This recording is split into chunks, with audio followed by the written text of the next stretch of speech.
Okay, so we're now on the 7.4 notes. We're recording the first page. So this one's called Separable Differential Equations. And actually, just so I'm smart about this, let me pull up a filled-out version here, which I think I have right here. Completed notes, chapter 7, 7.4 is right there. Taking a sweet little time. Great, perfect. Okay, so we've solved some differential equations already, right? We've done like something like this, like dy over dx equals x squared minus cos x. And we've done it for an initial condition, when y equals 1, x equals 0. In fact, actually, if you were curious, what would that be? Well, you take the antiderivative of x4, so you add 1 to the exponent, divide by the new exponent. That's a rule now that we have for power terms. Cosine x, the antiderivative of that is sine x, and then plus c. And you can solve for c by plugging those numbers in. You plug in 1 for y, 0 for x,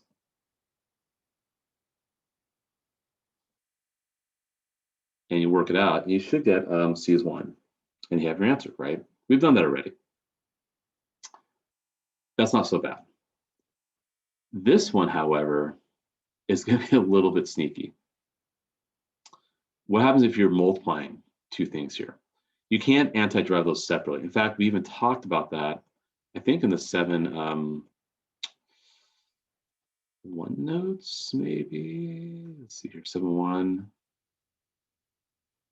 Yeah, we talked that you can't just antiderive those separately, because if you did, and then do the antiderivative of that, then do the derivative of that, you wouldn't get back to your original expression. So that's a problem. So what do we do then instead? We need a technique. This actually is one of my favorite things in this class, because it makes sense. It's very mechanical, and actually it's very, very useful if you do like engineering courses. A lot of engineering applications use differential equations, and this kind of like sets the basis for it. Of course, there are more advanced techniques that you will learn if you do a differential equations course in college, but this was one of my favorites that I took when I was in college. And as I love teaching this in AP Calculus. So something called separable differential equations. So here's what we're going to do. A differential equation typically will follow this form. Actually, hold on a sec. Let me backtrack a little bit. We did talk about when you have two things being multiplied, it's a little weird, but we still could solve. Actually, we did kind of solve this. What we did was we wrote it like this.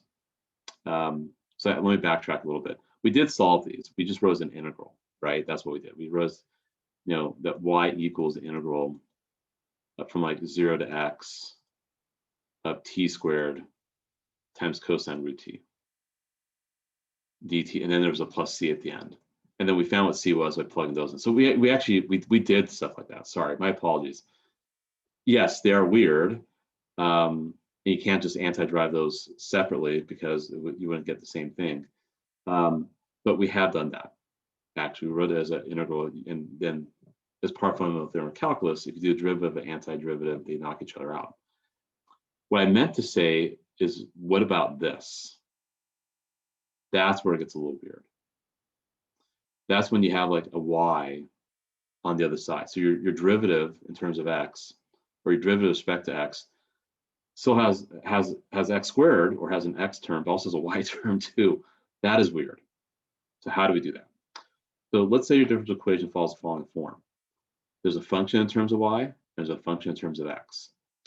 What we do is we separate the variables, where anything that's in terms of y goes next to dy, anything that's in terms of x goes next to dx.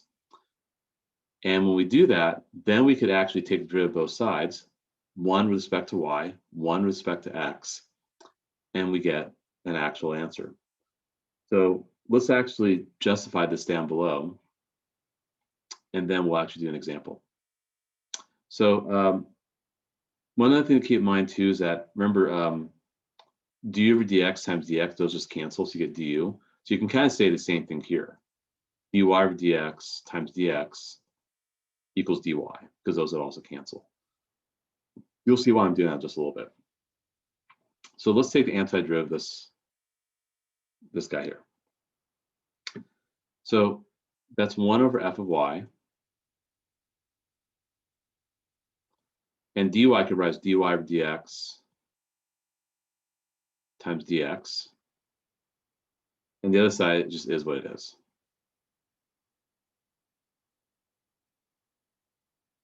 Okay.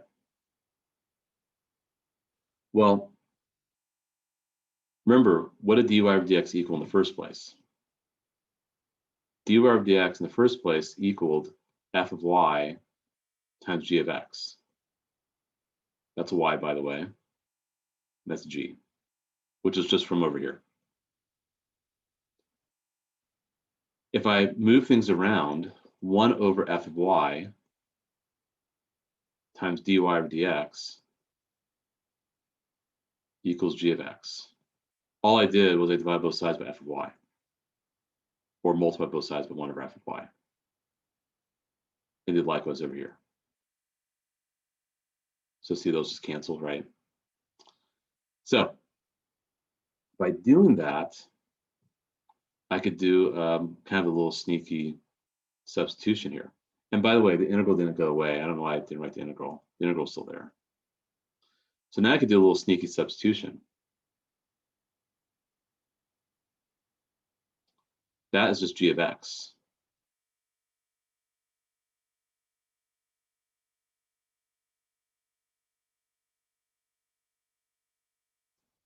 So we see that it actually works itself out.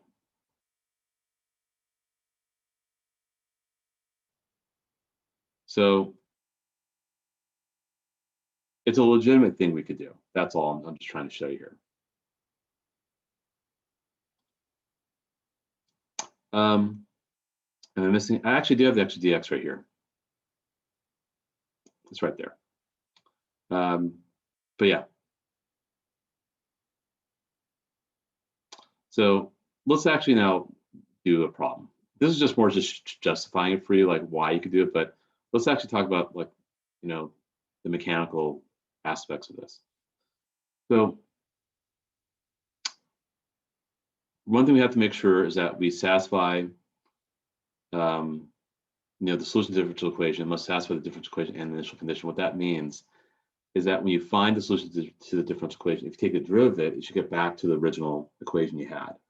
So, whatever this is right here, if I take the derivative, I need to get back, when I solve this differential equation, when I take a derivative of my solution, if I take a derivative of my solution, I need to get back to that original expression. I'll show you when we check our work. And of course, it has to be something that's differential, but that is the derivative is defined for your initial condition. So let's look at this one here. You have dy over dx equals x times y raised to the second power.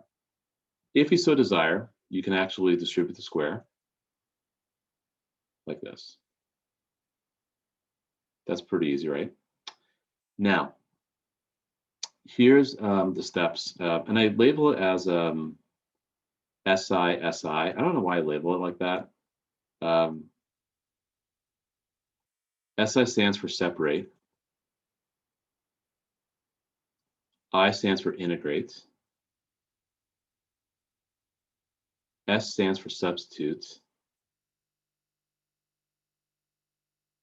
And I stands for isolate. They kind of rhyme a little bit. Substitute, I can't spell. Substitute. These are your 4 steps. Let me lay them out for you right now. Let's do it. So you separate. dy over y squared equals x squared times dx. You got to divide by y squared and you got to multiply by dx. So you're doing 2 things at once. Multiply both sides by dx, divide both sides by y squared. So that way all the y's are on one side, all the x's are on one side, including the dy's and dx's. Okay, now you got to integrate. So if you integrate it, I'm actually going to do this first. Make that y to -2 because that's just a little easier. And do that, x squared dx. And let's actually integrate this. That's going to be y to -1 over -1 equals x3 over 3 plus c. Now, by the way, how come I didn't put a plus c on the left side? Why did I put it on the right side? It doesn't matter, actually. Because if you had a constant on the left side and you had a constant on the right side, when you combine those two constants, it's still a constant. And because we're generalizing what the constant is, you could put it on just one side. You don't have to put it on both sides. Plus, we want to solve for y anyway. So let's just put the constant next to x. The constant doesn't matter actually where you put it. You don't have to write multiple times, but you can just arbitrarily say, yeah, just there's a constant off to the right. Okay. Now, and I'm going to clean up just a little bit. -1 over y equals x over 3 plus c. Just clean up just a tad. Okay. Now, let's substitute. What am I substituting? This right here. Let me do that in green so it stands out a little bit.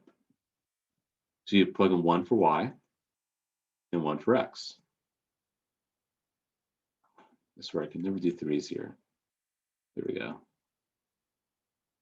So -1 equals 1/3 plus c. C is going to be -4/3.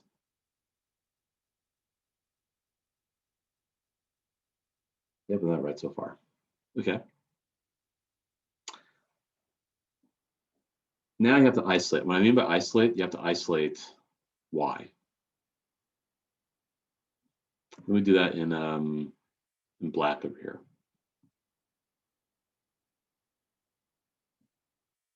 First off, any questions? What I've done so far. So I separated. So I put y squared to the left side, the x to the right side.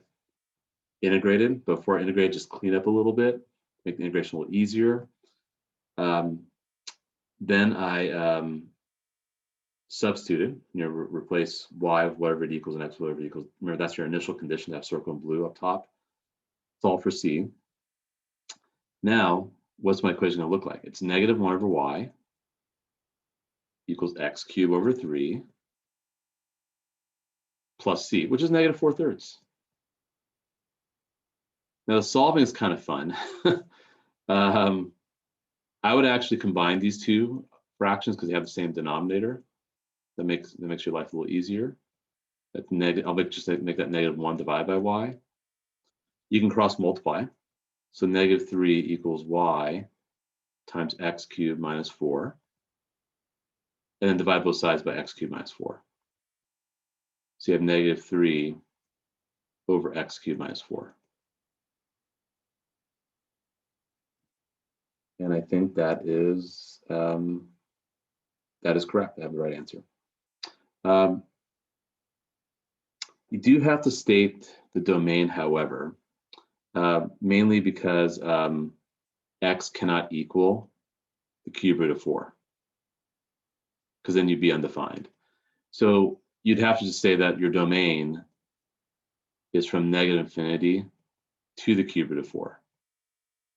That's because the cube root of 4 is slightly bigger than 1, and we're using x equals 1. So x equals 1 is contained in that interval. So that would actually be your final answer.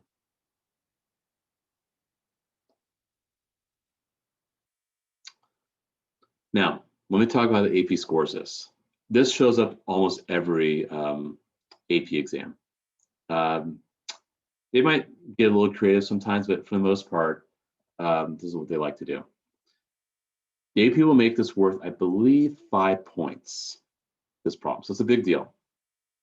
Question in the chat before I go. We don't look at positive infinity because, yes, that is also another part. But the thing is that cube root of 4 is bigger than 1. X equals 1 would not be in this one here. It's in this one instead. So it's not in the other branch. So we have to be mindful about that. Let me show you how they score this in AP. They would give you, if my memory serves me correct, I believe they give you 1 point for this. I believe this is probably worth 2 points. 1 point for each side. Solving for C is usually worth another point that you get C correctly. And all this integration here, believe it or not, sorry, all this isolation, my bad. All the isolation the algebra, all the stuff in black, just give you 1 point. I've never seen them give any more than 1 point. So if you ever get like caught up, like, oh my God, I got -1 over y equals all that junk, and I'm having a hard time isolate y, and it's gonna take you 5-10 minutes, don't worry about it. Just move on. You're gonna get most of the points here. They typically they want to make sure you separate because that's part of calculus. They want to make sure you integrate. That's an even bigger deal. That's probably worth 2 points. They want to make sure you substitute. That's also another big deal. This is, they probably just get 1 point. By the way, they might even throw in an extra point. The fact that you used -4/3 in your answer. They probably even give you another point for that. So you get 5 out of 6 points, even if you botched the algebra and solving for y. So don't get caught in botching the algebra for y. And I grade the same way as AP, this kind of problem. I grade the same exact way. So don't worry about the algebra. It's not a big deal. I mean, yes, you should try to get it, but it's okay. And they typically reserve this for free response. They know it takes a while. This is a little too lengthy for multiple choice. So I would also do the same thing. I would do this as a free response on our test. So we'll come back from the break and we'll do page 2. We'll talk about page 3 and page 4. Then we should have a little bit of time at the end of class for a worksheet, and then class is over. So and then homework I won't have ready until about 1 or 2 o'clock today. So that's going to take me a while. So I'll have homework prepared for you guys, like the textbook problems, what else in video, all that stuff. But anyway, let's take a break. It's 10:08 right now. Let's come back at 10:18. We'll do more of this. Okay.